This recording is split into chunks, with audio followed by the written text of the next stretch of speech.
depuis plusieurs semaines où les lycéens sont mobilisés, on a un ministre qui communique sur le thème « Tout le monde est enthousiaste pour mes réformes ». Et on sait que le second degré va accueillir au moins jusqu'en 2022 37-40 000 élèves en plus à chaque rentrée, et qu'il y a des académies qui sont en forte expansion démographique, que celles qui sont à l'étal ou qui perdent éventuellement un petit peu d'élèves vont se retrouver saignés à blanc, quoi.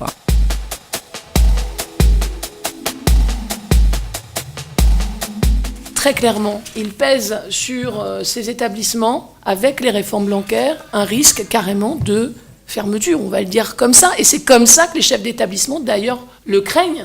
localement. Parce que, effectivement, quand on réduit à ce point la voilure en termes d'encadrement, c'est-à-dire qu'on diminue le nombre de on diminue le nombre d'adultes en charge de l'encadrement des élèves, quand on diminue la voilure en termes d'offres de formation, eh bien, on entre dans une spirale un peu infernale de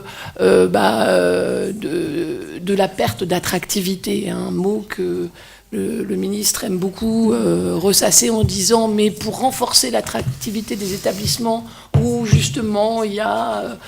donc des publics parfois plus fragiles, dit-il, eh bien on renforcera l'offre de formation ». Eh bien voilà, c'est faux.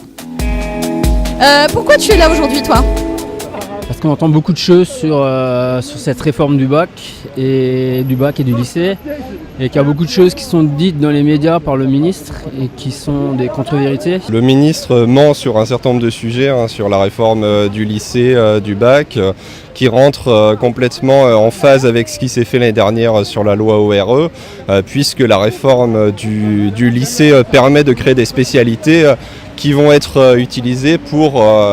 être recrutés dans le supérieur, pour les études supérieures à l'université, puisque si on a suivi telle ou telle spécialité, on pourra suivre que telle ou telle filière dans le supérieur, et du coup, dès 15 ans, dès la seconde, les lycéens vont devoir choisir leur orientation et leur carrière professionnelle. Donc c'est extrêmement inquiétant de ce point de vue-là. Alors le discours du ministre de l'Éducation nationale, je le vis plutôt comme un gros mensonge vis-à-vis des élèves et de leurs familles, puisque on leur fait croire qu'ils auront une myriade de choix parmi des enseignements de spécialité, alors que dans les faits, maintenant que la carte des spécialités commence à se dessiner, ça va s'avérer totalement faux. Si je prends l'exemple de mon lycée, on ne va proposer que 4 spécialités, ce qui fait quand même très peu pour choisir.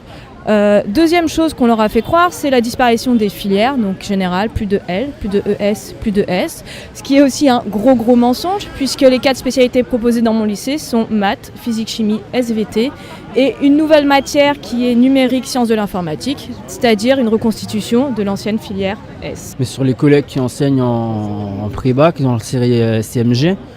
les collègues ils sont actuellement en première et en terminale sur 2 classes à 35 complètes. Les dédoublements, ils s'assoient de plus en plus dessus, parce que c'est de moins en moins fréquent les dédoublements, même pour les matières technologiques. Et vu la marge horaire qu'il y aura avec la réforme du lycée, ces dédoublements ils vont être complètement réduits. Et il y a un climat qui est assez mauvais.